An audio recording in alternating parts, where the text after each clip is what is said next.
let's just go through this a little bit. Trump is trying to negotiate with China. We know they cheat. We know they lie. We know they steal our intellectual property. Is there any way to trust the Chinese government? And why are we negotiating with them? I think we're negotiating with them, Eric, because the president wants some time in order to reduce our vulnerability to China's rare earth embargo and potentially a pharmaceutical embargo. And he also thinks that there are other things that we can do. Now, you're absolutely right.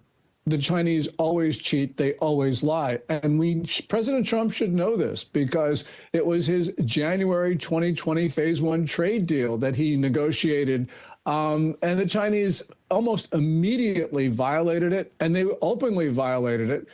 And remember, this probably had an impact on the results of the election in November of that year. So this is something that I'm sure is keenly at the forefront of President Trump's consciousness. But he does feel he needs to have a deal with them. And so that's why we're probably going to see something on Thursday, that framework that Treasury Secretary Bessent talked about. But let's remember, we are trading a concrete benefit, the not imposing the additional 100% tariff, and we're getting vague Chinese promises. And this has just never worked in the past. You know, one of the fascinating things that I just can't wrap my brain around is in China, individuals cannot own stuff individually. They have to be in businesses and properties. They have to be in bed, so to speak, with the Chinese government. So all these deals of Chinese companies coming over here, buying our farmland, buying into some of the most important assets that we have over here. We're really in bed, so to speak, with the leaders, Xi Jinping and some of the people who really don't want us to survive. They want to take us over. China wants to be the biggest economy, strongest economy, and maybe military on the planet, right? Yes. Well, you know, I don't hold it against any country to want to be number one.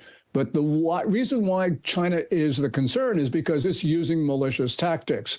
So, for instance, it's behind the fentanyl gangs that killed 48,000 Americans last year and 72,000 in the year before that. So really what we're talking about is a regime that, as you say, wants to destroy America. It doesn't want to compete with us. It doesn't want to adjust the international system. It wants to take it down altogether and impose worldwide Chinese rule. So, yeah, that's the reason why we've got to be extremely concerned. And one other thing, you mentioned farmland.